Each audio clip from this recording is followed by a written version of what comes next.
Assalamualaikum warahmatullahi wabarakatuh. Anak-anak sekalian, kelas 10 IPA 1, 2, dan 3, kembali lagi pada pertemuan mata pelajaran fisika. Pada materi kali ini kita akan membahas tentang dinamika gerak.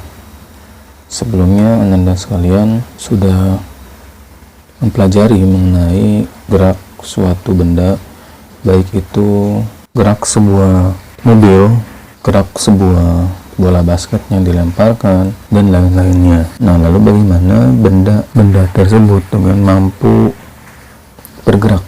Apakah mereka bergerak sendiri atau mereka digerakkan dalam tanda kutip oleh sistem yang lain?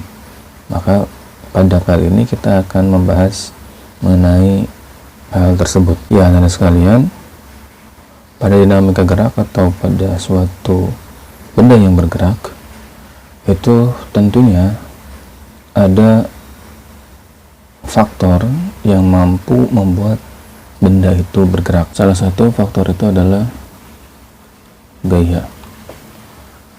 Lalu apa sih itu gaya? Gaya merupakan suatu tarikan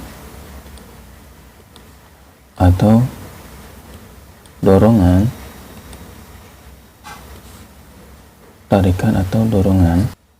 yang menyebabkan benda mampu berubah bentuk, mengubah ukuran dari benda tersebut. Gaya ini mampu menghasilkan sebuah percepatan.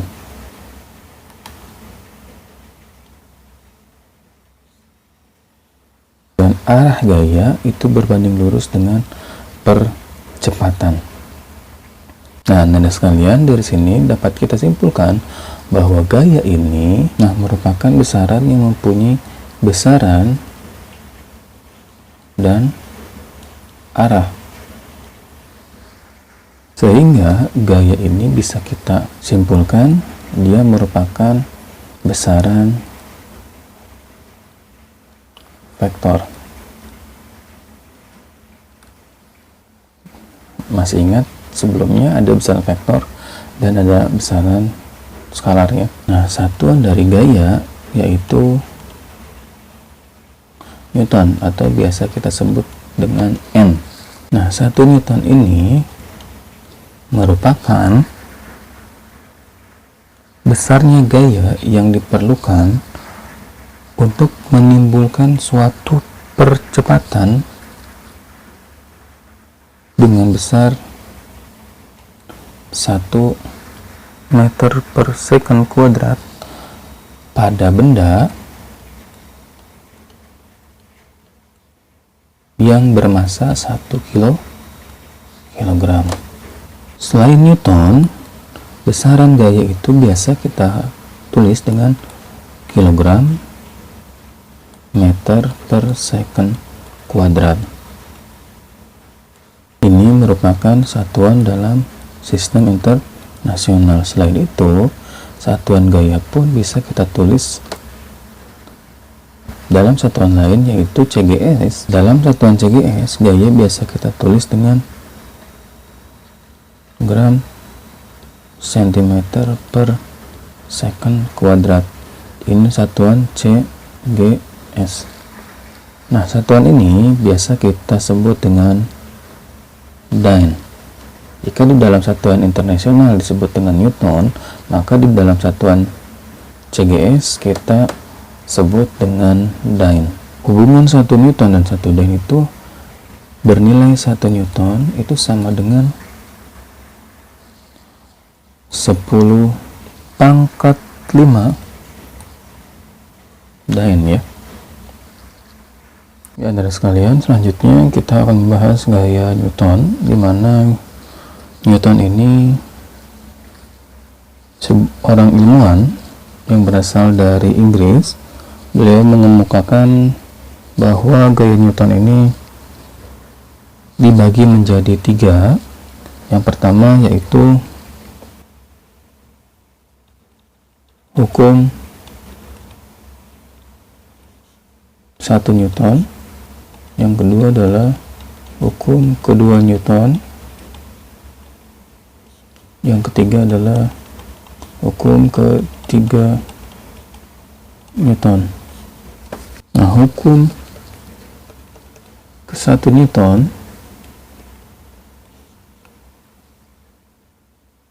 di mana Newton ini mengemukakan bahwa setiap benda akan tetap berada dalam keadaan diam atau bergerak lurus beraturan kecuali jika ia dipaksa, ya, kecuali jika benda tersebut dipaksa untuk mengubah keadaan itu, ya, keadaan tersebut oleh gaya-gaya yang berpengaruh padanya, ya.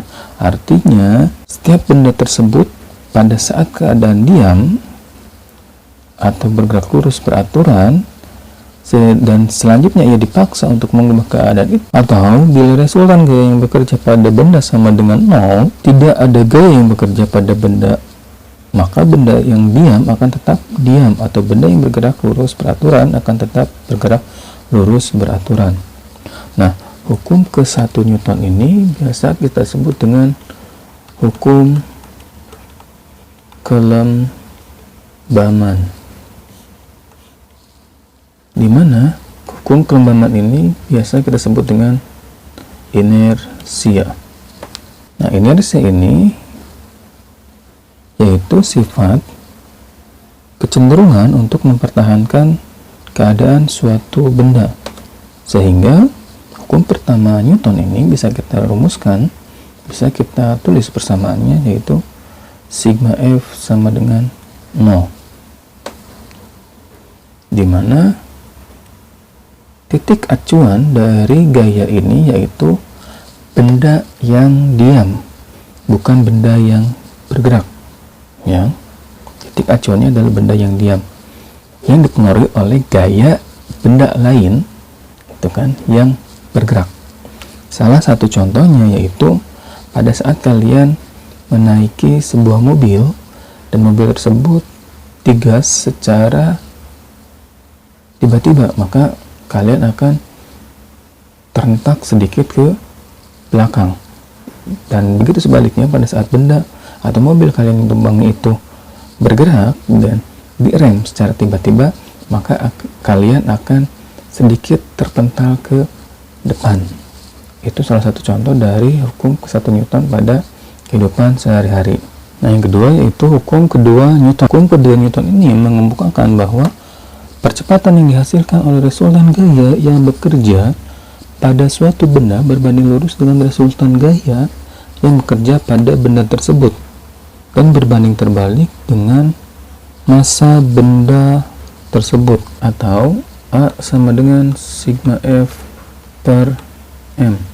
Sehingga hukum kedua Newton ini bisa kita tulis persamaannya, yaitu sigma F sama dengan massa dikali percepatan,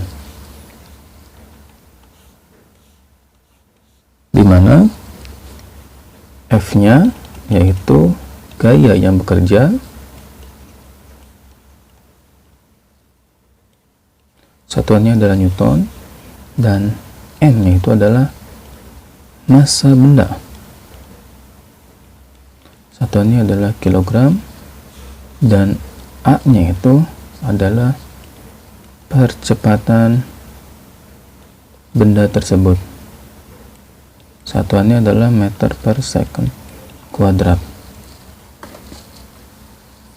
Nah, contoh lain dari hukum kedua Newton pada kehidupan sehari-hari yaitu pada saat kalian mendorong sebuah benda, misalkan benda tersebut adalah meja ataupun kursi, maka benda tersebut akan berpindah dari titik A ke titik B, atau dari titik B ke titik C. Nah, itulah contoh dari hukum kedua Newton, di mana kalian mendorong suatu benda yang memiliki massa, ya, dan benda tersebut akan memiliki percepatan, yaitu percepatan dari titik A ke titik B. Ya, selanjutnya adalah hukum ketiga Newton, di mana hukum ketiga Newton ini berbunyi jika benda pertama mengerjakan gaya melakukan aksi pada benda kedua, maka timbul gaya reaksi dari benda kedua terhadap benda pertama yang besarnya sama tetapi arahnya berlawanan. Nah, hukum ketiga Newton ini dikenal dengan hukum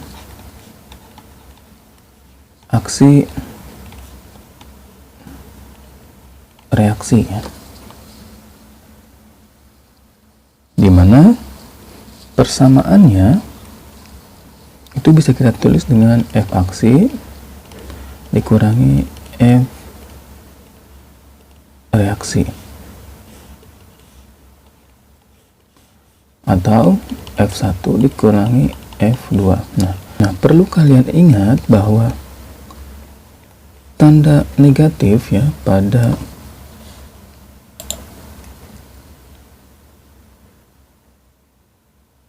F aksi dikurangi F reaksi atau F1 dikurangi F1 ini bukan merupakan sebuah resultan ya,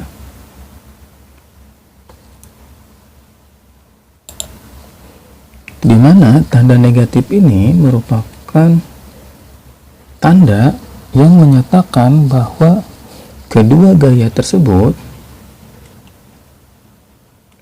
F1 dan F2 itu saling berlawanan.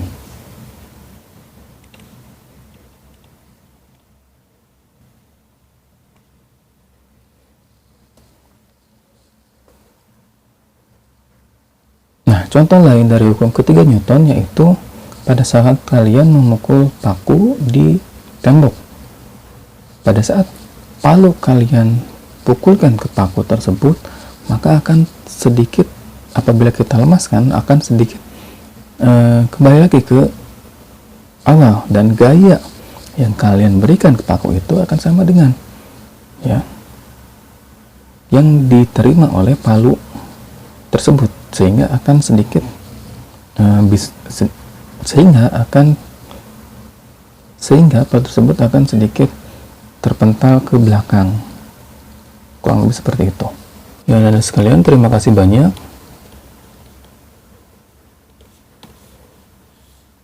Dicukupkan sekian dari Bapak pada pertemuan kali ini. Wabillahi taufiq wal hidayah. Wassalamualaikum warahmatullahi wabarakatuh.